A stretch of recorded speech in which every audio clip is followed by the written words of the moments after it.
আসসালামু আলাইকুম প্রিয় ফুটবল ফ্যান্স। আপনারা নিশ্চয়ই জানেন যে ইন্টার মায়ামি এখন পর্যন্ত এই সিজনে অফিসিয়ালি ৩টা ম্যাচ খেলেছে এবং ৩টা ম্যাচে এক কথায় লিওনেল মেসি তার ভেরি বেস্ট পারফরমেন্সগুলো দেখাতে পেরেছেন এবং সবচেয়ে বড় পার্থক্যের জায়গা ছিলেন। প্রথম ম্যাচে ক্যানসাস সিটির বিপক্ষে কনকাকাফ চ্যাম্পিয়ন্স লিগে লিওনেল মেসির গোলেই ইন্টার মায়ামি জিতেছে। তারপর মাঝখানে MLS এর যে প্রথম ম্যাচটা খেললো ইন্টার মায়ামি নিউ ইয়র্ক সিটির বিপক্ষে, সেখানে লিওনেল মেসি নিজে জোড়া অ্যাসিস্ট করেছেন, যেটা ২-২ গোলের ড্রতে শেষ হয়েছে এবং পরবর্তীতে এই স্পোর্টিং ক্যানসাস সিটির বিপক্ষে যে ৩-১ ব্যবধানে ভালো একটা জয় পেল ইন্টার মায়ামি, সেখানেও লিওনেল মেসি গোল পেয়েছেন।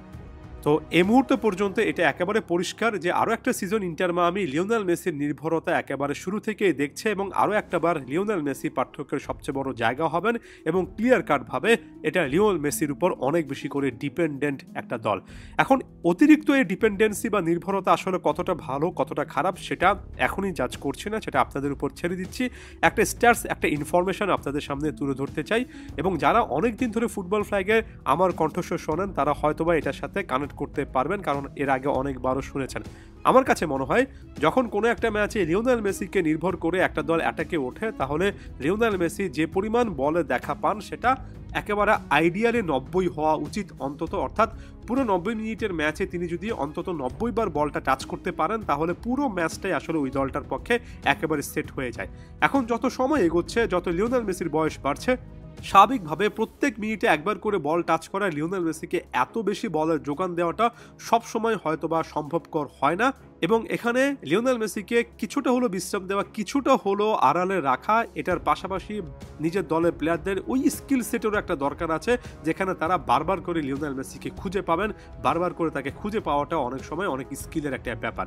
সেখানে 90 না হলেও এই নাম্বারটা যদি গড়ে 80-75 এমন হয় তাহলে আমার কাছে মনে হয় সেটা একটা দলের জন্য এখনও ভালো।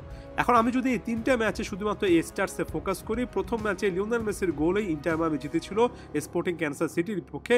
সে ম্যাচে আমার জানা মতে ফটমপ বলছে লিও মেসি সব মিলে বলটা টাচ করেছেন 65 বার এবং আপনি ওভারঅল এই 65 নাম্বারে একটা সিগনিফিকেন্ট কিন্তু খুঁজে পাবেন ম্যাচের মধ্যে। খুব একটা বেশি ইন্টার মায়ামি চান্সেসগুলো ক্রিয়েট করতে পারেনি।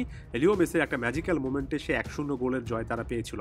আপনি যদি পরবর্তী ম্যাচে যান যেখানে লিওনেল মেসি আরেকটু বেশি করে ইনভলভ ছিলেন, যেখানে MLS এর এই ম্যাচটাতে 2-2 গোলে শেষ পর্যন্ত ইন্টার মায়ামি ড্র করেছে এবং দুটো গোলে এসেছে লিওনেল মেসির অ্যাসিস্ট বা পাস থেকে। সেখানে পুরো ম্যাচে লিওনেল মেসি সব মিলে বল টাচ করেছেন 77 বার। অ্যাগেন এই সিগনিফিকেন্সটা একটু বোঝার চেষ্টা করেন। লিওনেল মেসি এক্ষেত্রে বেশি বলে দেখা পেয়েছেন, এক্ষেত্রে ইন্টার মায়ামির দুটো গোলের ক্ষেত্রে লিওনেল মেসি ডিরেক্টলি ইনভলভ ছিলেন। একেবারে সমানুপাতিক বা প্রপোর্শনাল একটা সম্পর্ক আপনি নিশ্চয়ই দেখতে পাচ্ছেন। যত বেশি বল লিওনেল মেসি পাবেন তত বেশি চান্সেস ক্রিয়েট হবে, তত বেশি ইন্টার মায়ামি গোল করার একটা সুযোগ পাবে। পরবর্তী ম্যাচে যখন 3-1 ব্যবধানে ইন্টার মায়ামি জিতল ক্যানসাস সিটির পক্ষে ফিরতি লেগে, সেখানে লিওনেল মেসি পুরো ম্যাচ মাঠে ছিলেন না, 68 মিনিট মাঠে ছিলেন, যেখানে 44 বার বল টাচ করেছেন, একটা গোল করেছেন, আরেকটা গোল অবদান রেখেছেন। আরেকটু বেশি যদি বল টাচ করতেন আরও বেশি করে চান্সেস ক্রিয়েট করতে পারতেন, এটা ক্লিয়ারলি বলা যায়। এখন 3টে ম্যাচে যদি আমি গড় করে 90 মিনিটে হিসাব করি তাহলে গড়ে প্রতিটা ম্যাচে লিওনেল মেসি 67-68 বার বল টাচ করেছেন। স্টিল এই নাম্বারটা আমার কাছে উল্লেখযোগ্যভাবে কম বলে মনে হয়। আমার কাছে মনে হয় নাম্বারটা আরও বাড়ানো উচিত। মাঠের মধ্যে লিওনেল মেসি আরেকটু বেশি যদি বলের দেখা পান, এটা যদি 80-র ঘরেও আসে বা আশেপাশেও আসে, ইন্টার মায়ামির গোলমুখে অপরচুনিটি আরও অনেক বাড়বে। ইন্টার মায়ামি প্রতিটা ম্যাচে আরও বেশি আক্রমণে উঠতে পারবে এবং আরও বেশি গোল পাবে, কারণ লিও মেসি এই দলটার একেবারে ক্রিয়েটিভ হাব। আপনি যদি এই মুহূর্তে লিওনেল মেসির হিট ম্যাপটা দেখেন এই সিজনে, তাহলে বুঝতে পারবেন যে লিওনেল মেসি যে জায়গাগুলোতে মুভমেন্ট করছেন, পিওর প্লে মেকিং করছেন, কেন এটা আসলে অনেক গুরুত্বপূর্ণ। যত বেশি ball Lionel Messi high on the pitch পাবেন তত বেশি এটা ইন্টার মায়ামির জন্য ভালো। একেবারে হিট ম্যাপটা দেখলে ক্লিয়ার কাটভাবে বোঝা যায়। এখন ট্যাকটিক্যালি এই জিনিসটা আমার কাছে অনেক বেশি করে মনে হয় যে অ্যাটাকিং মিডফিল্ড টু ফাইনাল থার্ডে লিওনেল মেসি অনেকটাই একা। এখানে খুব একটা বেশি অপশন নেই যারা ক্রিয়েটিভলি চান্সেস আসলে বের করে আনবেন বা লিওনেল মেসিকে বারবার খুঁজে পাবেন। মিডফিল্ডে আমি সার্জিও বুস্কেটসের জন্য দেখি পাস দেওয়াটা অনেক বেশি করে ইজি হয়ে যায়। আমি এখনও লুইস সুয়ারেজের মধ্যে দেখি লিওনেল মেসিকে তিনি খুঁজে পান। লিওনেল মেসির সর্বশেষ গোলটার ক্ষেত্রে অ্যাসিস্টও কিন্তু সুয়ারেজ দুর্দান্তভাবে করেছেন।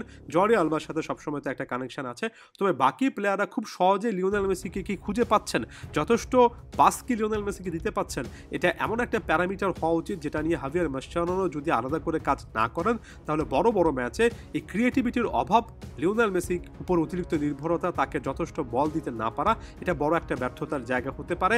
এখানে নাম্বারটা একেবারে পারফেক্ট 90 না হলেও অন্তত 80-র কাছাকাছি আনতে হবে। আমার কাছে স্ট্যাটিস্টিক্যালি নিজের জায়গা থেকে এটা একটা পয়েন্ট মনে হয়, এমন একটা স্ট্যাটস মনে হয় যেটা নিয়ে আমি অনেক দিন ধরে বলছি, এবং আমার কাছে মনে হয় না যে স্ট্যাটিস্টিক্যালি এটা খুব একটা বেশি রং। আপনারা কি ভাবছেন অবশ্যই জানাবেন। ধন্যবাদ সবাইকে।